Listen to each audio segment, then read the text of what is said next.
Welcome to JTV. Agree or disagree, this is the place for you.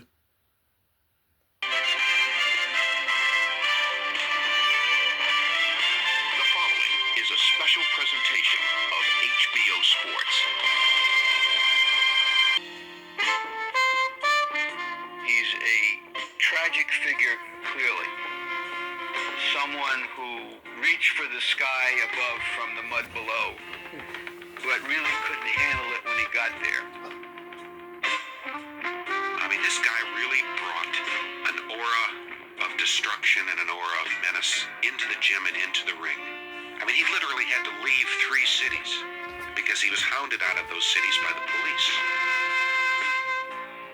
This guy comes from prison, he has these ties with organized crime, and he doesn't seem as though he's interested in uplift. He doesn't seem as though he's interested in wanting to make himself better.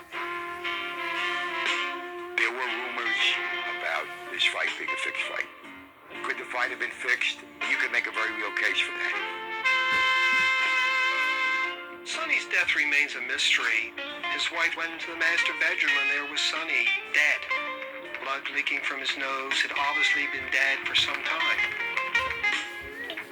Sonny Liston once said, someday they're going to write a blues song just for fighters. It'll be for slow guitar, soft trumpet, and a bell.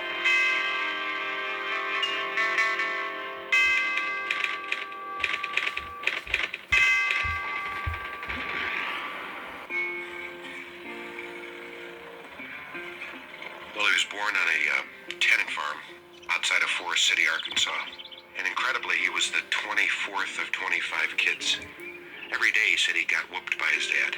In fact, many years later, when he finally drifted into Johnny Taco's gym in St. Louis, Johnny Taco looked at his back and he said, "What are those bird tracks on your back? What are those welts from?"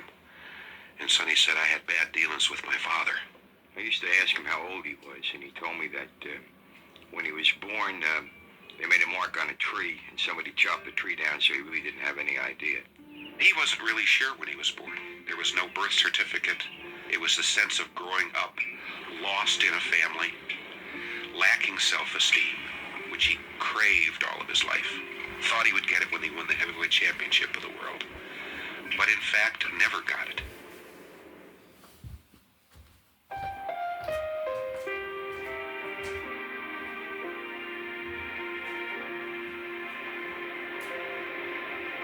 He hitchhiked up here from down south. His mother came up here first, and he had a sister and everything. They were here. And I think when he was 12 years old, I think he said he hitchhiked up here. He didn't even know where his mother was. He said he was in school. They were smaller kids, and they would make fun of him because he was so big, in the same grade. And he said he had to stop going to school almost because they would ride him and joke him. So to keep from hurting him or something, he said he just stopped going to school. He eventually started playing hooky and dropping out and not going to class, and his formal education didn't get very far. He never learned to read, never learned to write. You know, he eventually got into robbery and, stealing $6 from this guy and $9 from this guy and just roughing people up generally. From minor things all the way to armed robbery. And he eventually went to prison in Missouri for armed robbery.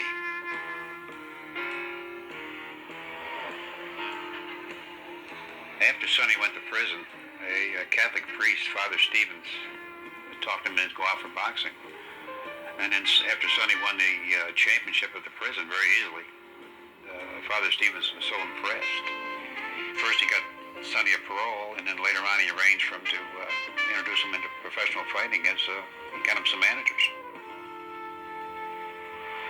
He won the Golden Gloves here.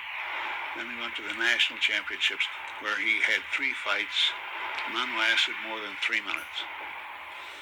So what do you do with him then? You got to turn him pro. There's no point keeping him an amateur. So we did. First thing his managers had to do was arrange for him to get a birth certificate, which claimed he was born on May 8, 1932. We know now from his early arrest records that he was born in either 1927 or 1928. In truth, it looked like Sonny was really 4 or 5 years older than his listed age throughout his whole career. we got working, and I got a couple of sparring partners. It was hard to get anybody to spar with him because the guy had hands like hams, you know. They had to have special gloves made to work with and everything else. After Sonny turned pro, it wasn't long before the mob, which controlled boxing, began to notice him. Not too long later, they took over control. He became a mob fighter. Sonny Liston first got out of prison in the early 50s, and at that time he was taken over by the top mobster in St. Louis, Johnny Vitale. Vitale ran the rackets there in St. Louis. Vitale also had a construction business, and he ended up as a strike breaker for Vitale, a head cracker in St. Louis. Laborers got out of line. Sonny was the guy that roughed them up. He would collect money for loan sharks and numbers writers. He was the typical bully who used his size to earn money, whether it was in the ring or out. And they said that he was hooked up with the mob, he was this and that. But to me, if he was hooked up with the mob, we sure were poor. He was one of the nicest guys you ever wanted to see when he wasn't drinking. But when he got his little drink in him, he had a problem. In 1956, in a brawl with a police officer, the cop wound up with a broken knee, and Sonny managed to run off with the cop's gun and a cap. Him and the cop got into it, and the cop called him a black-ass nigger. He pushed the cop, and then he took the cop's gun, and he got 7 months for it. And I didn't get him that night, but we got him a couple of nights later. Of course, I took him in an alley and talked to him. Talked his language, and he understood what I meant. Nobody wanted to get killed. Nobody wanted to get the head caved in. I said, that's what's going to happen if you keep fucking around here. After that breaking the policeman's knee, Sonny was picked up and put back in the workhouse. And then after his release, he wound up in another fight with a policeman. Wound up putting him upside down in a trash barrel. But now the police were tired of arresting him, and they just told him, get out of town or else.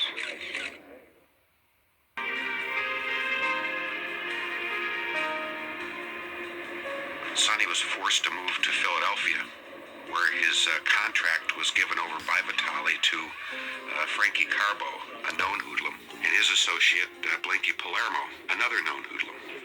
We know that as of December 1960, Sonny Liston was controlled by 2 powerful racketeer groups. One situated in St. Louis under the leadership of John Vitale, a notorious union racketeer, and the other controlled by Frank Carbo and Frank Palermo. He was managed, finally, I think, as a front by a guy named Joseph Pep Barone, who was a friend of Palermo's. It was after he moved to Philadelphia that Sonny really became a force in boxing. He had a tremendous left jab and a great hook. And he just started beating up on people like Zora Foley, Cleveland Williams, and Eddie Mason. He just destroyed people. Well, from the outset, I'd say that Sonny Liston belongs among the 5 greatest heavyweights of all time. Jab in front of him, which was probably the best in all heavyweight history. Had the kind of a jab that went through you. Now, here's a guy who came into the gym and would hit the speed bag so hard that it would come off its hinges. Yeah, the headgear. I mean, this guy could really hit. The stitching on the headgear, when he hit you, it came apart. I think it's fair to say that he was considered like a Joe Louis, like a Mike Tyson, or even in the way that George Foreman was considered early in his career as this absolutely fearsome, unbeatable force of nature. Here is Lewis. After 24 years as a boxer,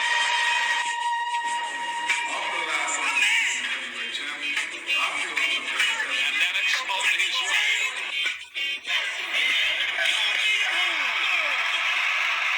Will Rathbone get up, or have the tables been turned? Is it reversed?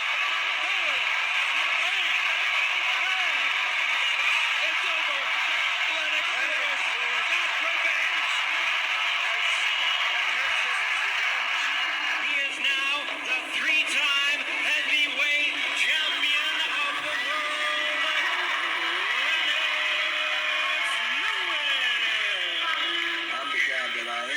to Lennox. Reddy Bowe didn't want to fight Lennox, so Reddy Bowe came to me. Tyson didn't fight Lennox, he fought me. The era he was involved in, I don't think he even got to showcase the best of his ability, and he still managed to dominate. Riddick Bowe threw away a world championship belt rather than to have to fight Lennox Lewis. Mike Tyson is laboring in court right now via his representatives to try to avoid having to fight Lennox Lewis. If you don't have to fight someone like that, it's best to leave him alone. 6'5", 247 pounds, maybe the most dangerous big athlete in the division. Let me address the strange phenomenon of American heavyweight champions, what I think are ducking Lennox Lewis.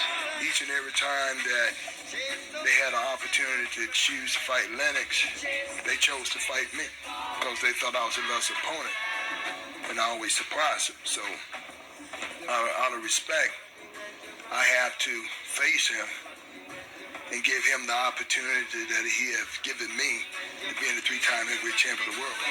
Greatness was thrust upon Mr. Lennox Lewis tonight. The undisputed heavyweight champion of the world, Lennox Lewis.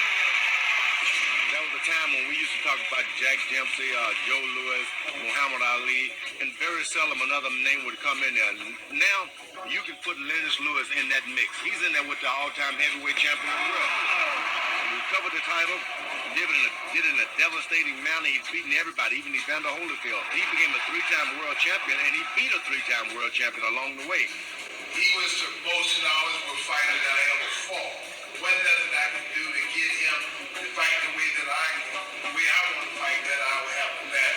Now, when it comes to our era, we really learned our era. Like, we went back into training camp. We spent a lot of time in training camps, and we went to old-time fighters, great trainers to help us as well. So we got a lot of knowledge, and we brought that back into the ring. One situation against the ropes where I had him hurt, and I thought he was trying to bait me in, and so I kind of took it easy. And you heard Emmanuel Stewart say, come up with the uppercut. And later on, I asked him, yo, were you hurt? He goes, yeah, I was hurt. But even when he's hurt, he's still persevering, and that's when he's the most dangerous. If you go out there trying to knock him out, you might get knocked out yourself because that's when you make mistakes. Just go out there and do what you know how to do, and that's the win.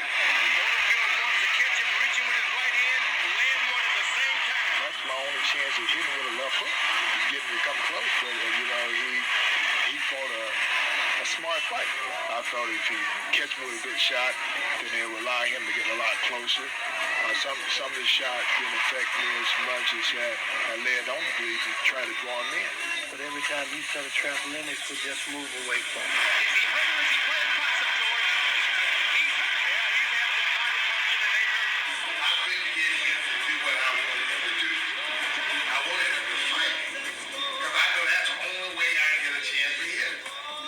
I realized that I'm fighting somebody who's just as good as I and bigger. And I told him I'm going to knock him out of the third round.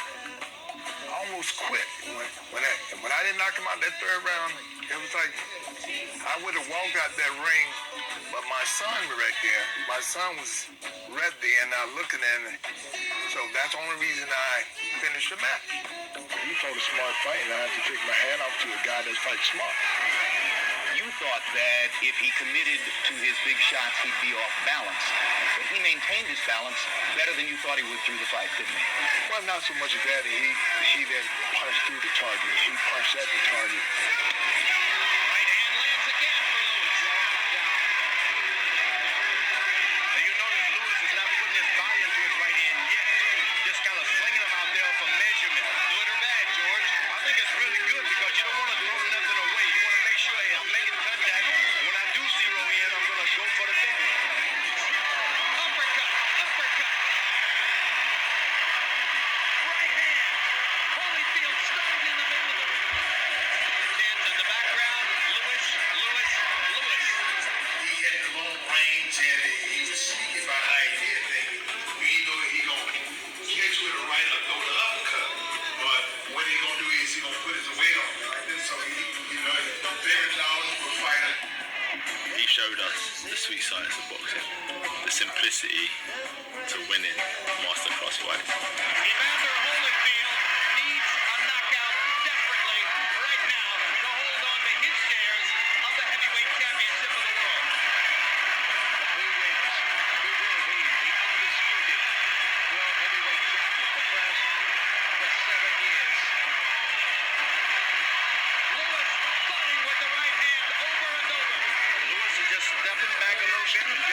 throwing right hands. He's got his defense set, acting like a matador. He stands there, jab, jab, jab, and then slides left and right. He doesn't have to back up at all anymore.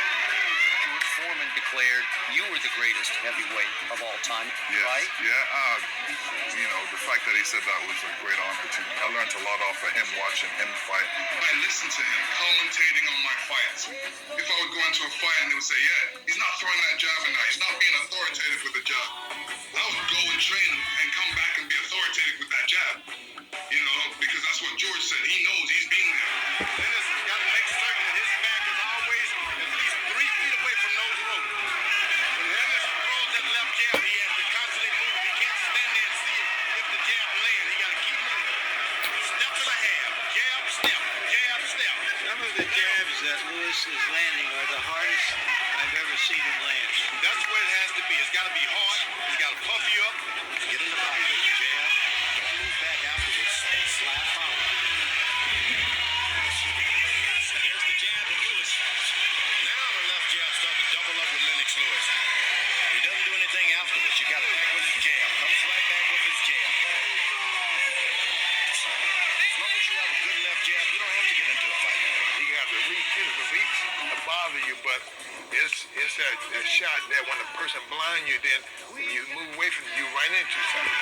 All he has to do is keep his right hand up and just circle Holyfield to his right. Go to his right and make him throw his left hook.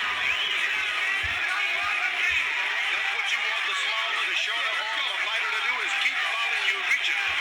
Reach out for everything you get, make him miss by keeping your hands up. Lennox was controlling the fight. He had the longer reach. It was his fight from beginning to end. With the way you control it and the way that Holyfield cannot reach you, there's no way he can beat you. You are the taller man, just don't get low. Make sure every punch that Evander Holyfield throws is up high. Catch him with your hand. Left hook lands for Holyfield. But because Lewis is up high, it's not effective. You want to get caught on the end of those punches and not get flesh, so just keep your height. He fights good tall. He takes the hook away from you very well because he lays back. He don't give you his head when he punches. We call it in the bucket. He looks like he's running all the time. Trying to club the show in style rather than sit on a lead. This is a much better last round from Lennox Lewis, using his boxing skills, moving about, picking out the jabs in the right hand, classy combinations, outboxing Holyfield. Lennox is the biggest name in boxing, in history of boxing. Probably the greatest heavyweight champion of all time. Perfect balance all the time. I'm a five-dimensional fighter, and that means I'm a boxer, puncher, mover. That was my philosophy when I came into boxing. It's just boxonology, simple as that. It's all in a different style of moving. I'm a superior boxer. I'm a true heavyweight. I'm a pugilist specialist. I can switch any style I want to. Muhammad Ali was the same thing. I wanted to flow like a butterfly, sting like a bee, and not be hit.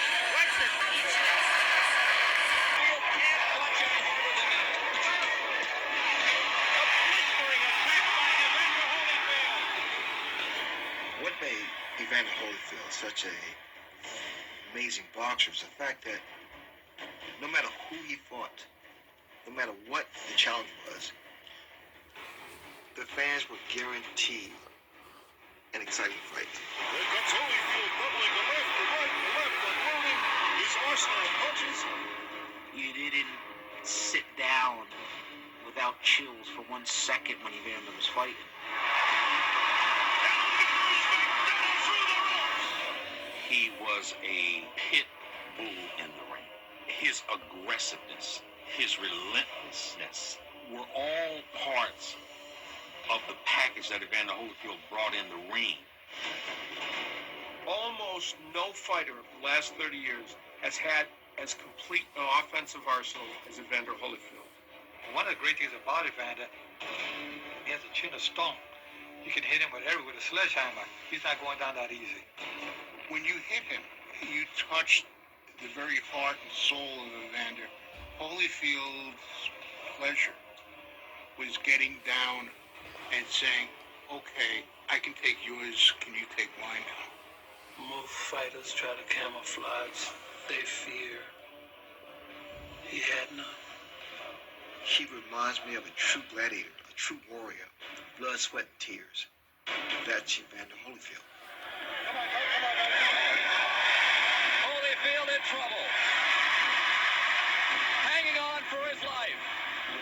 Bo beat the hell out of Holyfield.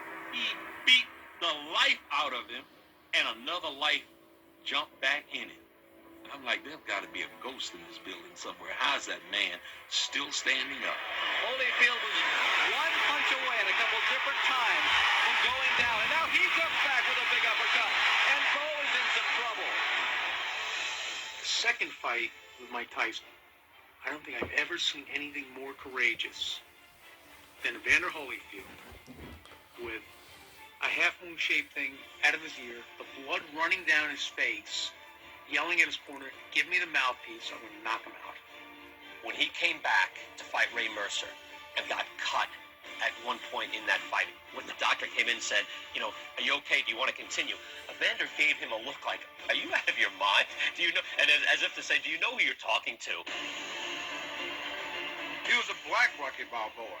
He was the guy that you could pull for because you know that he had all these different challenges, all these different issues to overcome, and he did it time and time again. Difference between Holyfield and his larger opponents in an era when many pundits of the sweet science had lost their sense of proportion, when bigger was often considered better. He is the only heavyweight to have won the title 4 times. Evander Holyfield was the little big man who could. Everybody felt he wasn't quite good enough, he wasn't quite big enough, he wasn't quite strong enough, and that was the fuel that drove his engine. Let them say what they want about him being too small. We knew one thing: they could never take his heart away from him. And I think that was the biggest asset he had, his heart. His strength, I think, came from a different place. And part of the reason why we underestimated him is because we couldn't see that place. And that was really the soul of a great fighter and a person who knew what he wanted out of life. He refused to cave into our expectations of him. Holyfield challenged our view of what a heavyweight was in many ways. First of all, he really wasn't a knockout fighter. And then he brought this demeanor that was the antithesis of Mike Tyson. Mike Tyson talked about crushing your brain, and, well, Evander was just going to pray for you and just try to beat you and move on. The young historian studied and learned from the champions of the past, and no fighter had a greater influence on the young Tyson than Jack Dempsey. From his menacing scowl to his haircut and attire, everything he did was an homage to his boxing hero. The original little man that battered giants, the Manasseh Mauler, was savagery personified. I love Jack Dempsey. Jack Dempsey is a very, very vicious man, ferocious and savage. So what you're saying, Mike, is that you regard Jack Dempsey as one of the really great fighters. Oh man, creative of Jack Dempsey. Because of his ferocious intensity. No one like him. No one like him. Mike Tyson, dreaming of greatness, would look to old fight films for inspiration. The young historian studied and learned from the champions of the past, and no fighter had a greater influence on the young Tyson than Jack Dempsey. From his menacing scowl to his haircut and attire, everything he did was an homage to his boxing hero. The original little man that battered giants, the Manasseh Mauler, was savagery personified. Rainy Day Boxing brings you Jack Dempsey, a boxing legend. Very, very vicious man, ferocious and savage. So what you're saying, Mike, is that you regard Jack Dempsey as one of the really great fighters. Oh man, creative of Jack Dempsey. Because of his ferocious intensity. No one like him. No one like him. In 1895, in Manassas, Colorado, one of 13 children, Jack was raised in poverty. Determined to emerge from a life of struggle and make a name for himself, Dempsey left home in his teenage years and began his days as a traveling hobo.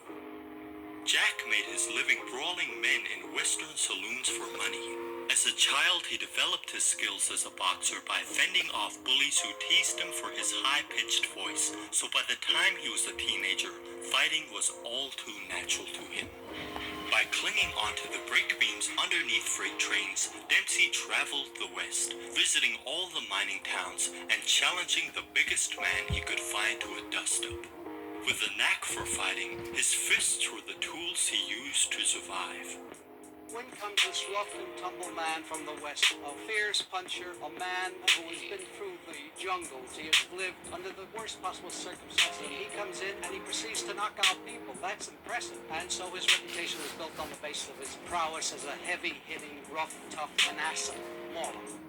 He's been fighting for years, people don't know. He's been fighting as a hobo for years, losing, winning, getting knocked out hundreds of fights, and his experience is so vast. When I was young, I got knocked down plenty, Jack Dempsey would later recall. I wanted to stay down, but I couldn't because I had to collect that $2 for winning. I had one fight when I was knocked down 11 times, but got up to win. I had to get up. I was hungry. Someday, if you haven't eaten for 2 days, you'll understand. From his fighting saloons on sawdust floors, he was making a meal. The only fight he ever was knocked out in, he hadn't eaten in 4 days. Turning pro at age 19, Jack began climbing the ranks, sometimes fighting up to 21 times a year. By the time he was 24 years old, Dempsey had racked up 26 first-round knockouts, 2 of which were against the top 2 contenders. Jack had earned a title shot. Then-champion Jess Willard was a giant of a man and was the heavy favorite to beat the rough-necked challenger. It was a modern-day adaptation of David against Goliath, and it unfolded to be the worst beating in boxing history. He went after Jess Willard right away, like a panther on a huge elephant. He got right on him, and he just beat the daylights out of him. I don't think Willard hit Dempsey once. He just went after him, and he could kill that man. Yeah, look at the combination right here. This is what made Jack Dempsey such exciting and a great fighter. This is the ferociousness and the waiting for his opponent to get up like a tiger. And it's rounds like this that made the public love Dempsey so much, and this is why I love him so much. Dempsey is all over the champion. Throwing Dempsey right to the head. And Jess is down again. The moment Willard's knees are off the canvas, the challenger continues to pound the way down there. Willard stumbles purposely across the side of the ring, while the challenger is relentlessly in pursuit. Dempsey pounds Willard to the canvas for the 6th time. How can the champion keep getting up? Never has a champion taken such punishment. And Jess goes down for the 7th time here in round 1. At the end of 3 rounds, Willard has suffered a broken jaw, 2 fractured ribs, and 5 missing teeth. Jack Dempsey is heavyweight champion of the world. An icon was born. It was the dawn of the Roaring '20s, and Dempsey's reign as boxing's greatest draw card was just getting started. Jack and his team commercialized the sport. His bouts were an entertainment extravaganza, bringing in boxing's first $1 million gate. Today, there is no greater draw in boxing than Anthony Joshua, who regularly fills up football stadiums, pulling in crowds of 90,000 people. Jack Dempsey would have mammoth stadiums specially made for his fights that pulled crowds of up to 120,000 spectators. Jack gained the same idolatry in his era as Tyson did in the 80s, and like Mike, Dempsey was depicted in a bad light by the media. He was stigmatized as a draft-dodging slacker who avoided the First World War. The draft-dodging stories that would plague Dempsey throughout his career emerged. Jack got a bad rap in World War I, but he had a very sharp manager named Jack Kearns. Kearns had him appear at a working site, and they had him with a sledgehammer in his hand and these working clothes on, except his patent leather shoes were showing underneath the pants. It made very bad press for Jack. But that couldn't keep the fans away, as the public were enthralled by his wild, almost rampaging approach. Dempsey had a profound change on the fight game. Previously, fighters were stiff and tentative, rarely throwing punches and combinations. Boxing was safety first, and the fans were very welcoming to this new, aggressive champion. An enraged Dempsey storms right back. Elbow drops. And Dempsey lines him up, took the throw, the younger man. That definitely could say Dempsey was just a savage puncher. I think any punch he threw could take you out. He just threw punches with bad intentions. The savagery that Dempsey displayed had never been seen in a boxing ring before. He was a killer.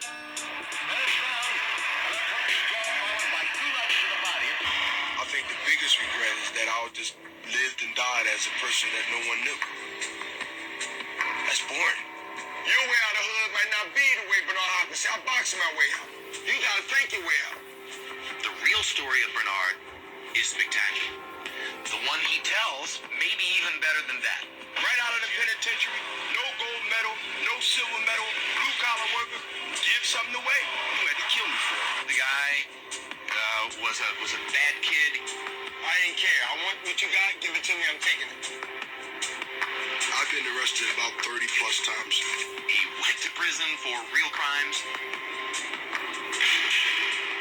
I joined the boxing program in prison in 1984. I became the jailhouse champion.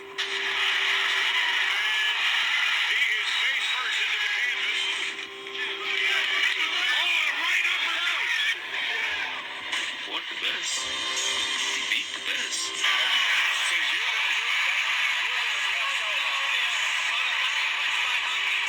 Bernard Hopkins is still moving, fast, doing, and he's 40.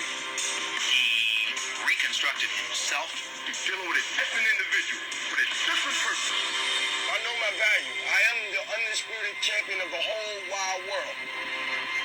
And every time I step in the ring, the less they can pay me is $10 million. I know who I am.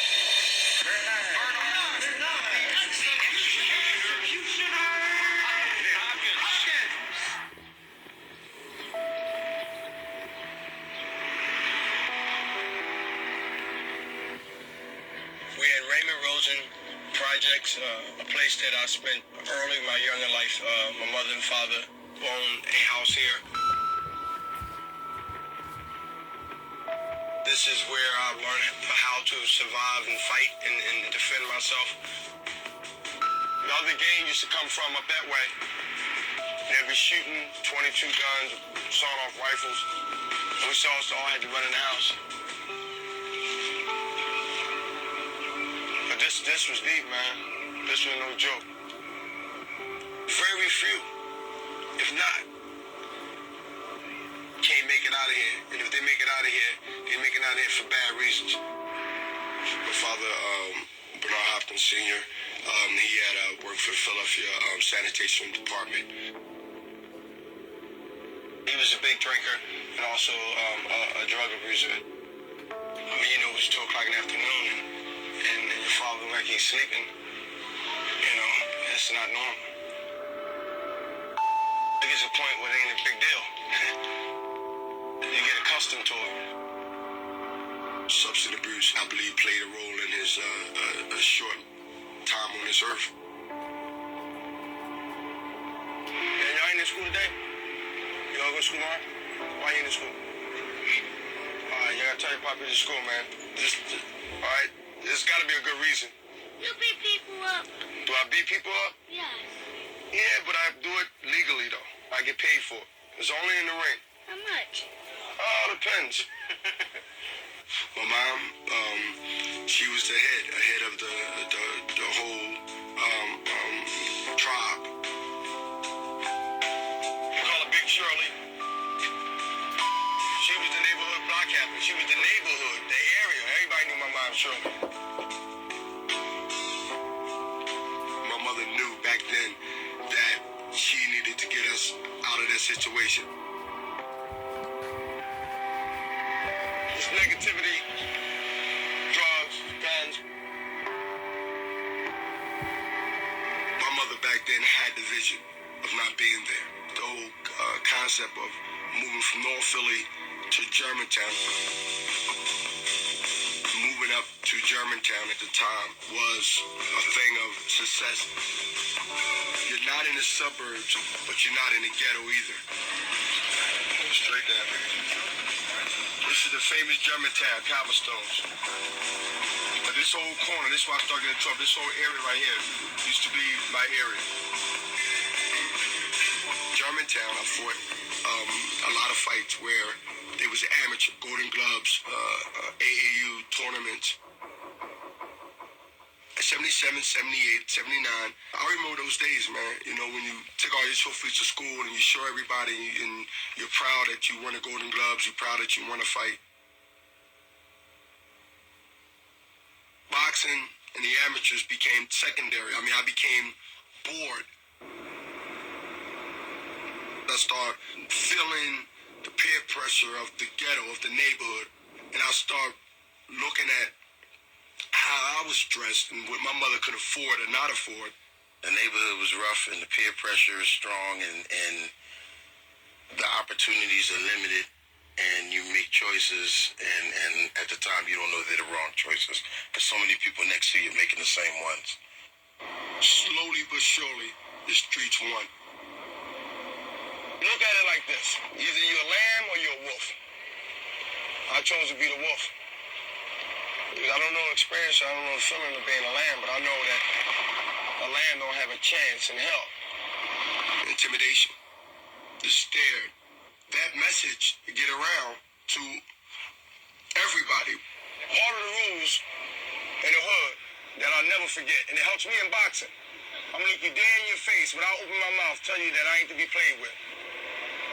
And I always had that look. I was born with it. I didn't believe when nobody said. I didn't care. I didn't care if I knew that I was gonna have some trouble out of you next week. I didn't care. I want what you got, give it to me, I'm taking it. Fighting, assaults. On this avenue, I'm about 50-0. With 20, 30-something knockouts.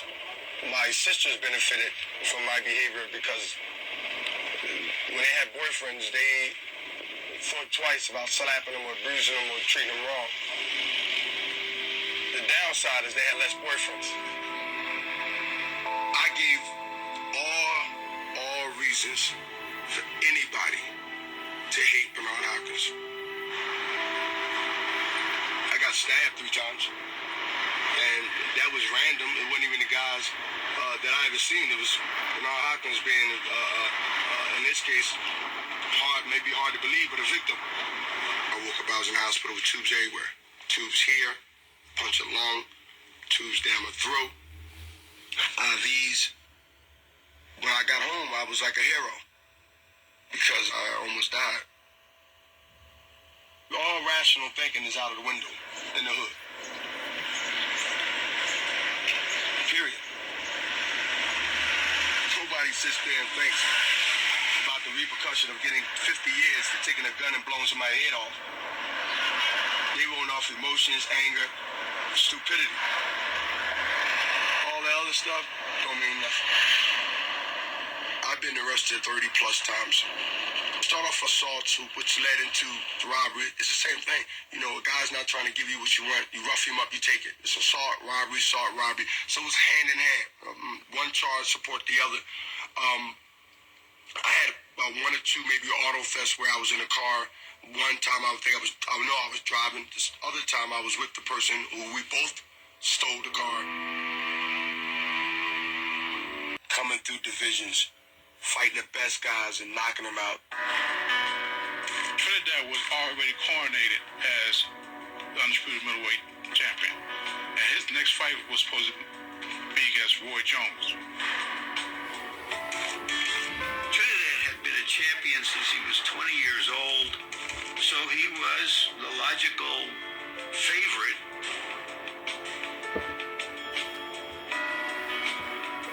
You disrespecting me. I got 13 defenses. He's just making his first defense with me. How can y'all overlook me? It's a time to talk, it's a time to promote, it's a time to fight. I'm ready to fight. I thought Felix was going to win. As good as Bernard was, he was older and he was going to succumb to the overwhelming life force of Felix's punching power and energy. All the Spanish people out said something about I disrespected their flag. I knew if I can get his country to be so angry by the flag situation that everybody he see in Puerto Rico is going to say, you got to revenge this. When that happened, it's an unfortunate thing and all hell broke loose in there.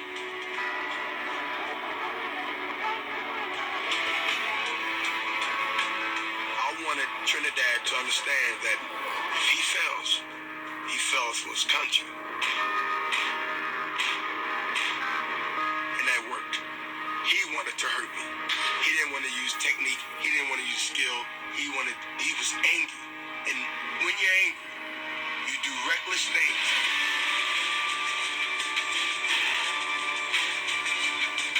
It seemed as though Felix realized 2 or 3 rounds in that he was bushwhacked. He really didn't have the kind of game that the guy in front of him had. I just start putting a little bit more what we call mustard on the shot. And next thing I know that he was down with the counter right hand.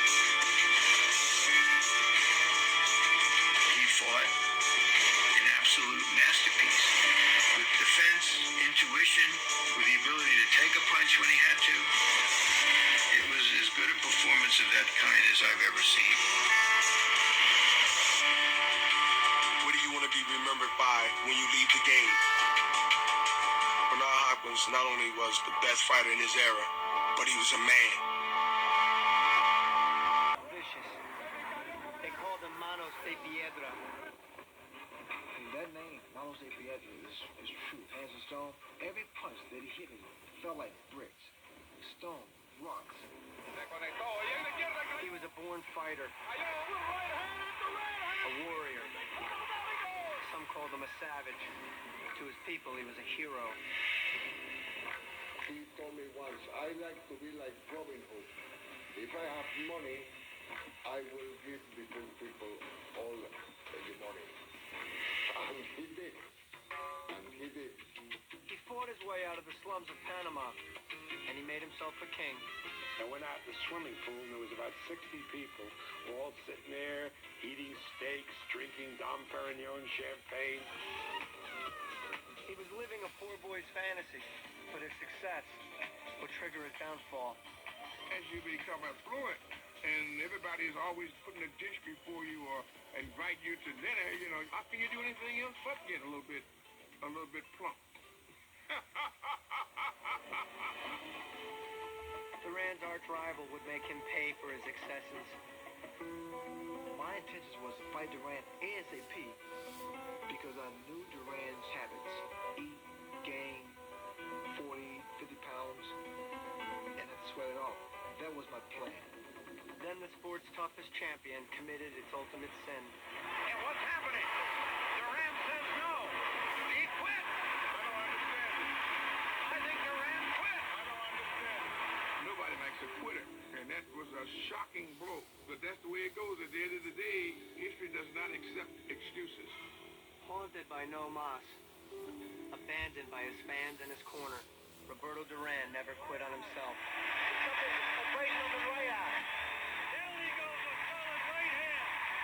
Roberto Duran has beaten the odds and the experts and won his 3rd world championship.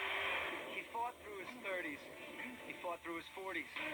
And Roberto Duran is still fighting. That's the only thing he knows to do good. So how can you ask a man to quit something that he's been doing his whole life? What he's gonna do? This is Roberto Duran, beyond the glory. He was the toughest, nastiest, hardest-hitting lightweight boxer in the world. But while his famous hands of stone may have softened with time, the fighter in his soul refuses to surrender.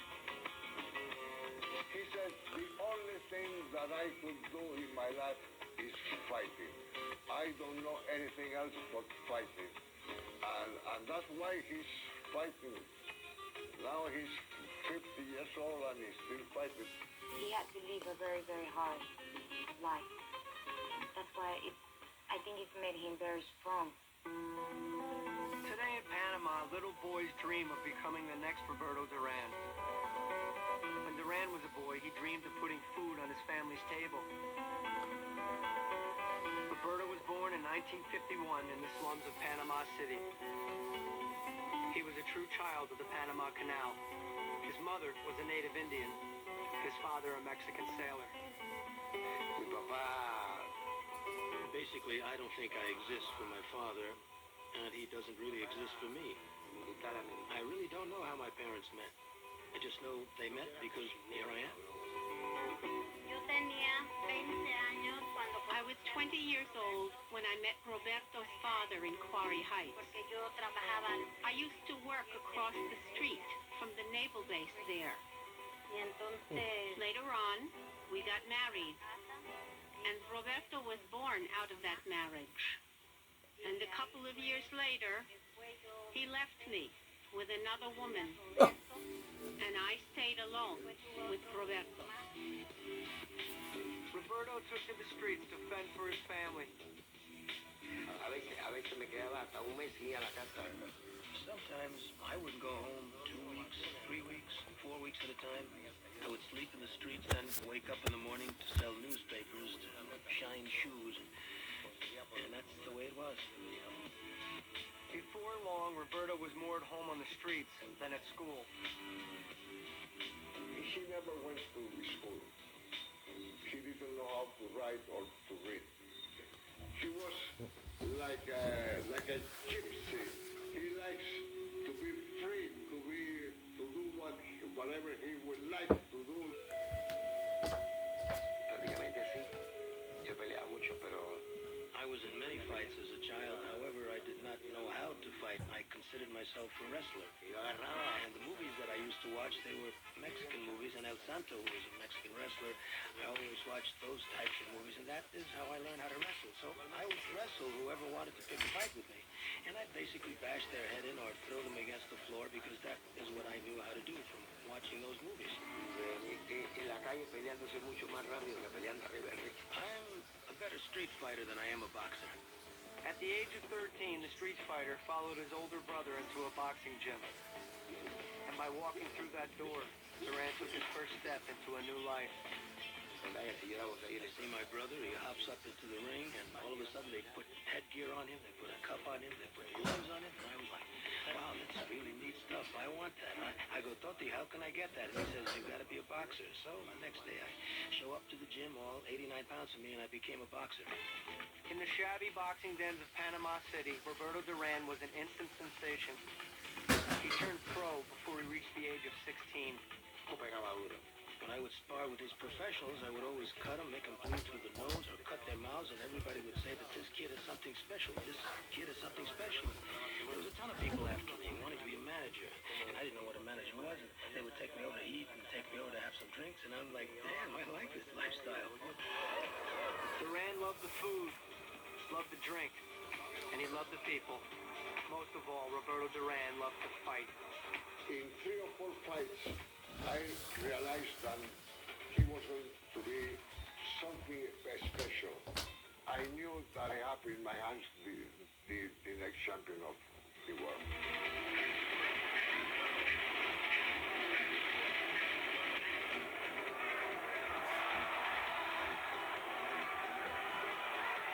Duran fought with the primal fury, winning his first 24 fights, 19 by knockout. By age 20, he was being touted for a shot at the title.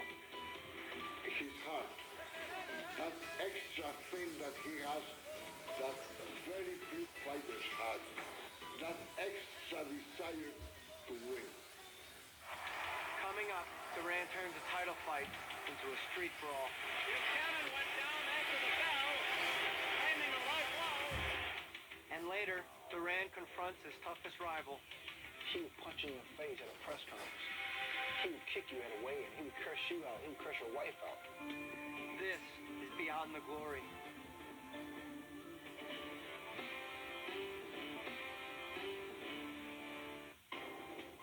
With his hands of stone, Roberto Duran lifted himself from poverty, and by 1972, he was the terror of the boxing world. Duran was 21 years old, hungry and confident when he got a title shot against reigning lightweight champion Ken Buchanan. The fight was to be held at New York's Madison Square Garden.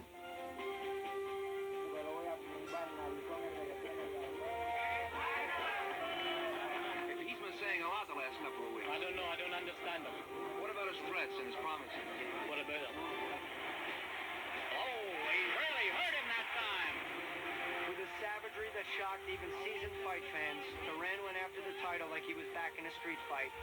Elbows, low blows, headbutts, anything it took to bring the champion down.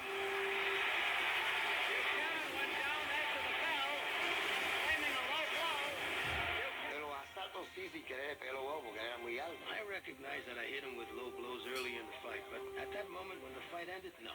It was just a lame excuse because I was beating him. He was brutal, ruthless, and he was the new champion. The fight has been stopped, and the winner and new lightweight champion of the world, 21-year-old Roberto Duran of Panama. He had come up on the streets hustling for his next meal. Now he was a king. When he returned home, they declared a national holiday.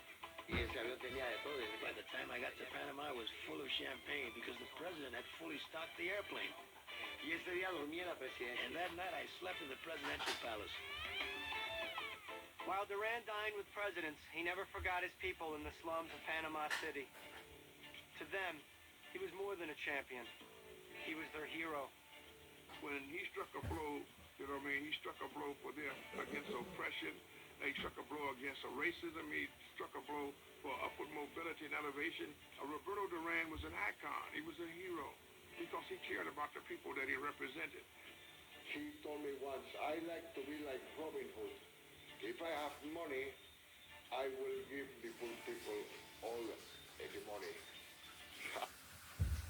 New Effaclar AZ Gel Cream by La Roche-Posay. Daily double action. Adult breakouts and aging with visible results in 7 days.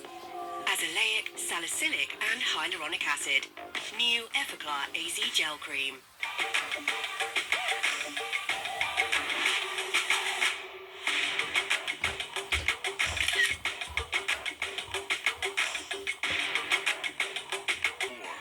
Jones Jr. steps into the ring with super middleweight champion James Toney.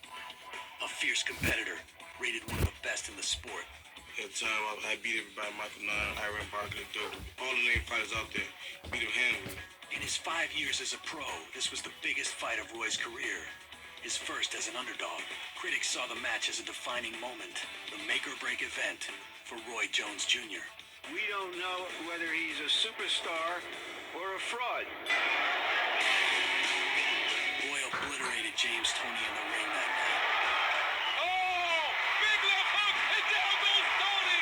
He beat me. Man, beat me fair and square, you know. I can't say it because that Roy beat me that night fair and square. And I just gave him his props. Within 30 seconds, you could see the difference. Roy was so much faster. He could hit James at will and go away, and James would never find it. It was a mismatch. The victory instantly put Roy among the top-ranked fighters in the world. And his father, the man who raised him to be a champion, wasn't there to hear Roy thank him for his efforts. Oh, all my praise to God. Thank my father and Coach Merck both for the terrific training they've been doing throughout my entire career. Father and son hadn't spoken in 3 years. The road to glory had broken them apart. You didn't understand that I had to have more desire to win than he did for me. And I had to be my own man. Roy Jr.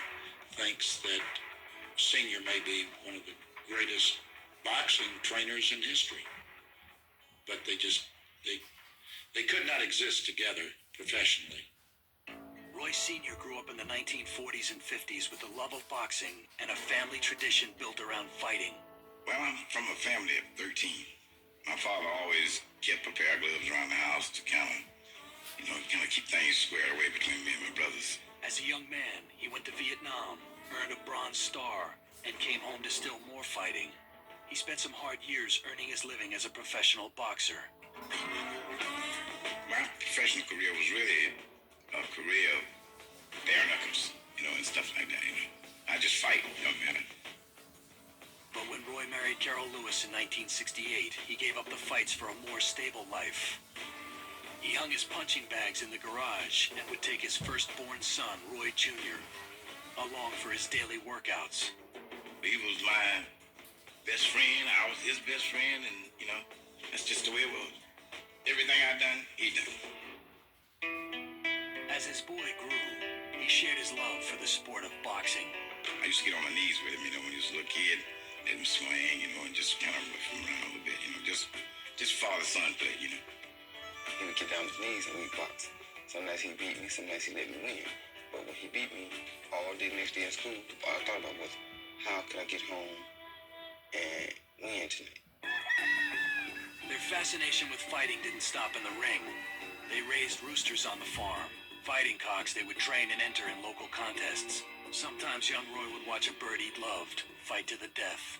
See a game rooster and know how proud he is. That's what kind of helped me identify with what I was. Because they're proud and they stand for what they mean. They'll die for what they mean. He began training seriously at the age of 6 with his father as coach. The nightly lessons came from the roosters as much as the boxing ring. No bird, no man should enter a fight without total commitment. The main thing I like about Rooster is that he don't fear anything. And he'll go through a lot to get what he wants. So I was taught to be proud after getting Rooster did. I test him, for fortitude. I try to make him quit, and he'd come right back, and I'd get a little rougher without hurting him. Of course, he'd come right back, and yeah, I seen then that he had it in his heart. Bonded by boxing, Junior and Senior created their own private world, separate from Roy's mom and his younger brother and sisters. When they came home, my dad from work and my brother from school, it was maybe an hour for each of them and then off to the gym. I explained to him that if you started this, you won't be able to quit. I won't allow you to quit, no matter what, I won't allow you to quit. And he decided, and that's what we did. We went to work.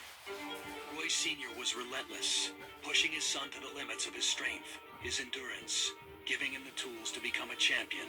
The methods and the technique you have to use them to train them, it's just not something that should be viewed on by the general public, because they would not understand. My father was hard on me, but I guess he knew I was going to have to be molded to take whatever came at me once I got to be an adult. Big Roy put his son through drill after drill. He would put him in the ring with boys who were older, taller, heavier, sometimes tying one hand behind his back. I used to take one hand from him. I used to make him spar guys one-handed. You know what I mean? And when his jab got weak, I took his best hand away from him where he couldn't do nothing but use his jab.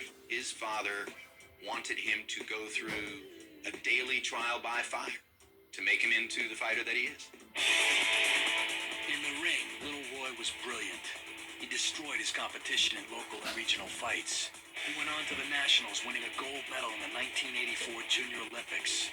He won Golden Gloves titles 2 years running.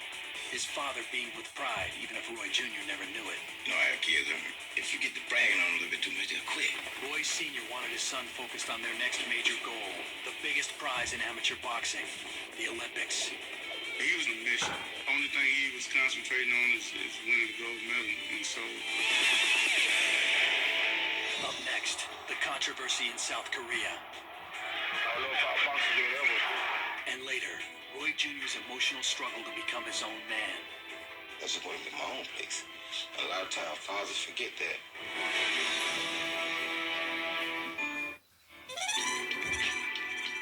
Since the age of 6, Roy Jones Jr. had been under the intense training regimen of his father, Roy Sr.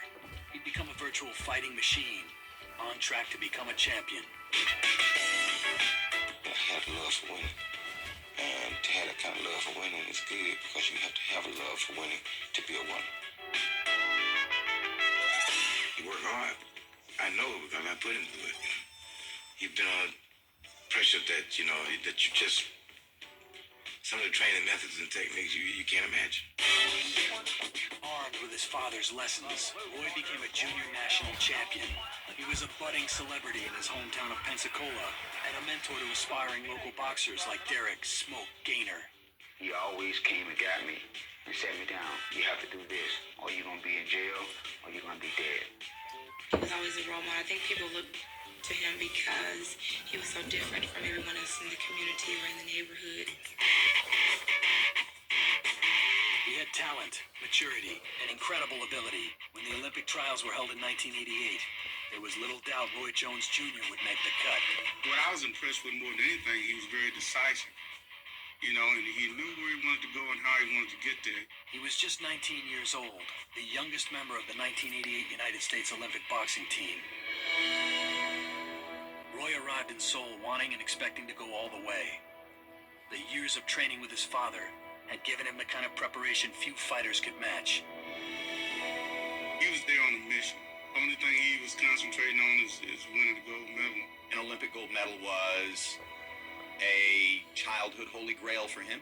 It was something that he had been coached to do. It was his birthright. He blazed his way through the early fights, never losing even a round as his friends and family watched from home in Pensacola. We had signs all over town, and we knew that he would go there and win gold medal. It was all a big hoopla, so I think I realized that, this was something major here. Roy's dad was there with him in South Korea and watched from the stands as Roy entered the ring for the gold medal round. Roy Jones, the 19-year-old from Pensacola, Florida. He was facing a local hero, a South Korean fighter named Park Si-hun. Jones belly up points, peppering him with multiple punches. There's one. He was counting the guy. He was frustrating the guy, moving around the ring. When he turned him, he would catch him with good shots. Park Si-hun is taking a thrashing. Just hurt him with a lot of hooks. And should be 15 seconds away from the goal. He was in his zone. It is all over. Roy Jones. Everybody was saying, well, we got another goal. I look in my corner, I see the people, they had a council table where they look at the scorecards first, and the Koreans start jumping up and down. The referee was like, I can't believe they're doing this to you. And he said under his breath because he's not supposed to be talking. Although Roy outscored his opponent in every round, the judges gave the fight to Park Si-hun on a vote of 3-2. And that is very difficult to figure. When it happened, it was kind of a shocker, you know what I mean? Really, I was kind of dismayed. Like, I was without thought, you know what I mean? Even the winner seemed astonished by the decision. The Korean knew he had lost the fight. He didn't want to raise his hand when they actually made the decision. But then he picked Roy up. And Roy, just put me down. I had a translator to ask the guy right off, do you think he won the fight? She asked him. He said, no, I didn't know. I think this is the greatest robbery I've seen since a great train robbery. There have been thousands of horrible decisions in amateur boxing, but given the circumstances, the nature of the exposure, the fighter who was involved, the way the boxing competition had gone at those Olympics, it was the worst decision in the history of amateur boxing. Pounding. Just think of a piston just constantly pounding. It's like a thud. It's like boom.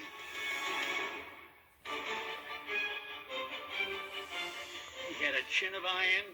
He had the heart of a lion. He had the killer instinct in him. He hated his opponents. That's his mentality. To be angry. So that when he's in that ring, he just wants to just squash you. I never believed anyone could ever do what happened to me tonight. I got a couple of cuts, a black eye. I've never had those marks before in my life. There was no wrapping on this package. You got what was there. War, destructive, destroy, everything about him focused. And this bullet head made the whole Marvin Hagler look like exactly what he should have been, an executioner. Lee sags against the wall. He's out of it. Marvin Hagler has knocked him out. Marvelous Marvin Hagler ruled the middleweight division with an iron fist from 1980 to 1986. Behind a cultivated aura of intimidation, he was the real thing, gifted with speed, imagination, and versatility. He fought mostly southpaw, but he would switch, and he was equally as good both ways. The punch that you don't see, that's the punch that hurts you, knocks you out. And a lot of those punches from Hagler, you don't see them coming. They come from a different angle. Somebody examined his skull once and pointed out that the muscle above the temple was almost like he had a football helmet inside, under Turtle shell. So you couldn't hurt Marvin. Impregnable though he was in the ring, Hagler was afflicted by one of the deepest of human hurts, alienation. I think he always painted himself as the guy on the outside, and in a lot of ways the public thought he was. And I think it drove him. He can't whoop Marvelous Marvin Hagler. That's it. Nobody can whoop me. I'm the best. They won't give me the credit, not even you. I don't think the public understood how insecure this guy really was. I think the best clue of that is the fact that he had his name legally changed to Marvelous because he felt like people never gave him his due. Marvin, it's not always been marvelous. You'd be forced to say it. You'd be forced to write it. But I think it also speaks to the issue of a sort of inner voice that was diminished and a sort of lack of self-esteem that, and a real feeling that he wasn't getting what he deserved. Marvin Hagler's attitude that the boxing establishment was always against him, they wanted to win, it was mostly paranoid. People loved him. Fans adored him. They admired him. Marvin was so insecure about that. For some reason, he was like a horse with blinders on. He didn't see that. But it was out there. It was always out there. He just never let it in. A lot of Marvin's rage was born in the fact that he was disrespected his whole career. That served to motivate him.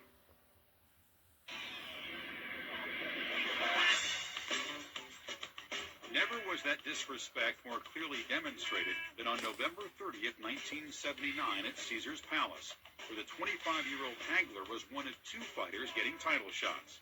The other was the deft and charismatic Sugar Ray Leonard. Marvin Hagler challenges Vito Antuofermo for the middleweight title, gets $40,000. Ray Leonard is also a challenger, and the same card gets paid $1 million. And if you're Marvin Hagler, and you know how good you are, it's very hard to swallow. He is really chewing up Antuofermo at this point. Dominant through most of the early and middle rounds, Hagler, a 4-1 favorite, was believed by his corner to be well ahead when he dropped into a defensive mode as the champion rallied late in the 15-rounder. Mills Lane, who was the referee in that fight, stood there in the center of the ring, and he said to Marvin Hagler, "Congratulations. Now when they make the announcement, you face this way, and I'll raise your arm." The decision is a draw. It's a draw. Vito retains the title. Hagler absolutely disgusted. When the decision was announced, it upset me so much that I went back behind the stands and threw up in a garbage can because we just didn't do right that night. He never forgot that night that he won the title and didn't get it. To him, it was a confirmation of all the things that had happened to him all his life. He was never going to get a fair shake. Not in boxing, not anywhere. You can't leave it up to the referee, and you can't leave it up to the judges. There's only one way to do it, is to do it my way.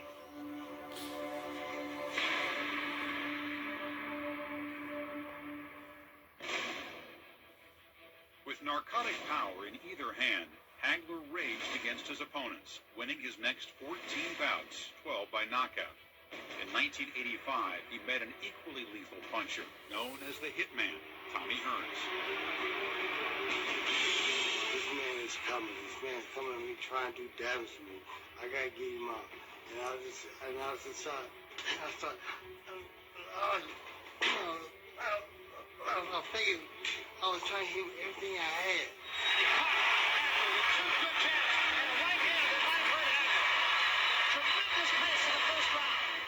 You asked yourself, how can they take me? Because they're throwing bombs. I mean, each punch, it's like it's loaded with dynamite. When I hit Hagler with them punches, I felt the impact go up my arm into my shoulder. So I knew I hit him hard, and he still was standing there. He was just still coming. There were 165 punches in 180 seconds, and every one of them thrown with the intention to hurt the opponent. This may be the most brutal even round you've ever seen in boxing. Marvin Hagler had a cut above his eye, and then you had this Hearns, like this stunned look, like he didn't know what had hit him. That was the wildest first round in the history of mankind, caveman days or otherwise. In the second and third rounds, Hagler stayed on the attack, absorbing punches and pressing forward, banging away with both hands. But he got as good as he gave. Hearns was always considered one of the hardest punchers in boxing. He throws his vicious right hand and busts Hagler his head wide open. So the doctor comes in and he blocks the blood, and he says to Marvin, "Can you see, Marvin?" And Marvin says, "I ain't missing him, am I?" Hagler immediately thought the same thing he always thought. They're going to screw me again. They're going to deny me again. This is my moment. He'd been ripped off before. He wanted to end that fight as soon as he could. And when that blood started pouring down his face, you saw the real Tiger Marvin Hagler.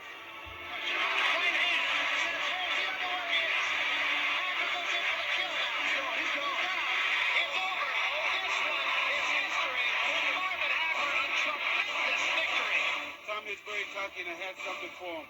This is what you call a sweet victory. This was wrong. Supposed to fight Thomas the Hitman Hearns, but then Hearns moved up in weight. Yeah. Right? I mean, that's what I hear, you know what I'm saying? Too my dear friend, I just wanted to fight, you know what I'm saying? Vlad, I didn't, you know, I mean, all these different excuses, let's get in the ring and fight, because fights are one inside the ring, you know what I'm saying? Sure. I can talk to him, I'm blue in the face, Tommy can talk, you know, get in the ring and find out, because that's the only way we're going to know, because we can have our imagination of who might win, but it means that get in the ring and just, you know, let's find out. Right, because the next fight was Marlon Starling. Yeah. Which you won by majority decision. Mm-hmm. So, you know, now you're consistently defending your belt. Yeah. Are you kind of getting comfortable being the champion by this point? I'm getting comfortable. Still won them other fights, but unfortunately never came here. You're always comfortable, but, you know, you want to fight the best of the best, you know what I'm saying? And unfortunately, it never happened.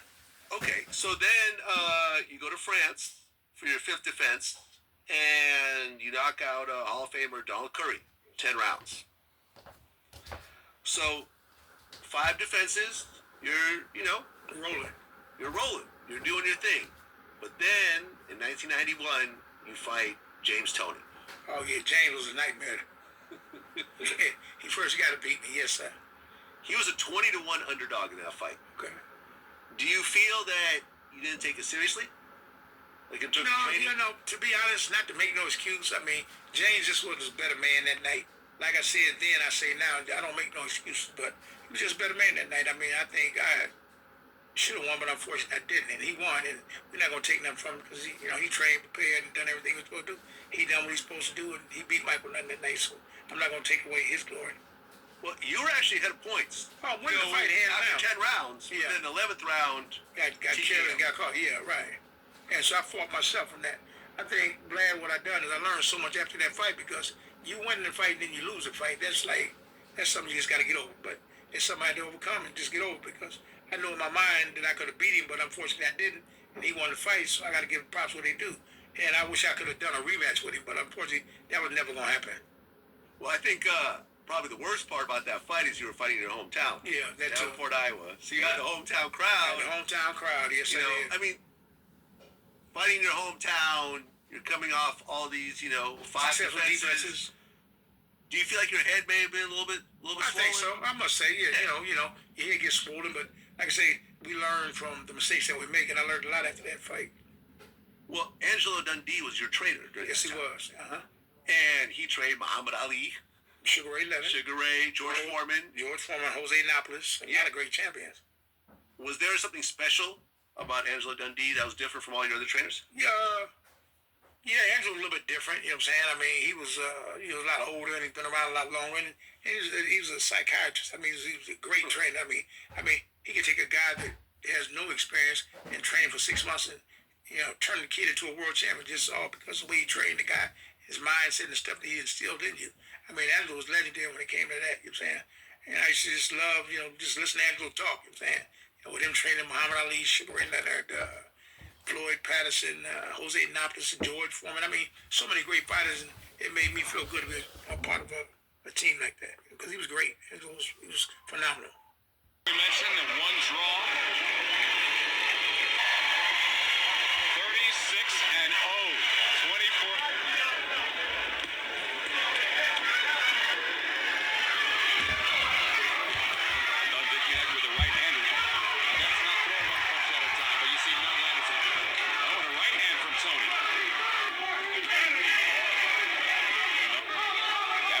Second round.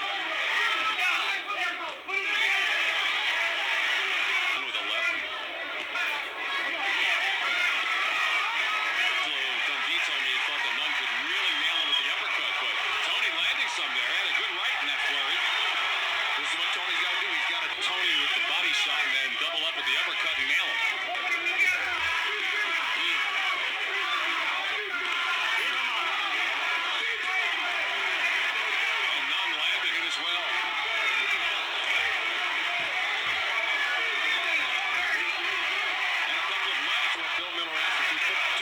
4 punches together.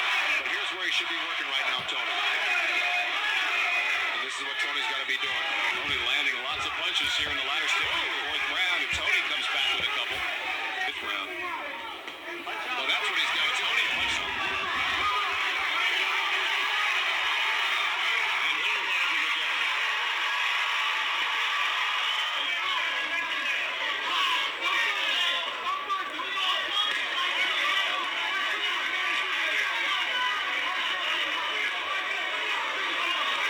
Good right hand, left hook uppercut by Tony. Tony with a good combination. He's got to stay busy. He's got to follow it up. Didn't press the advantage he had, Tony.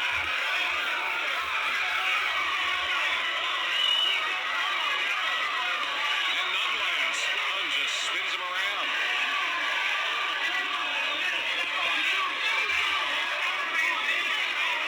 And Michael with a couple of Murphy rated in the top 5. The type of pressure he's got to keep up. He's got to win a round and get back in this fight. Landed have been Tony's best round. I think he's landed some good shots just like that right hand.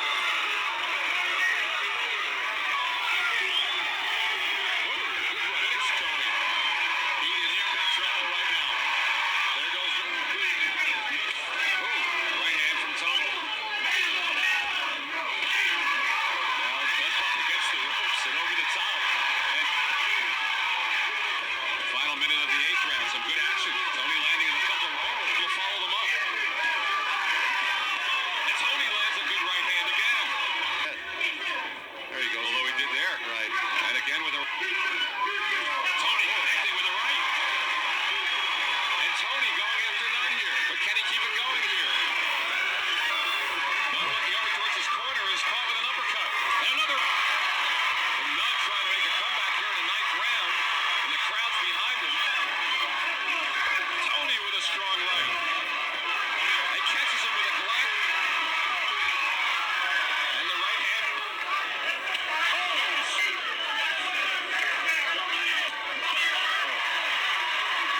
No measuring Tony with that left uppercut. Right hand from Tony. Another. Right hand from Tony.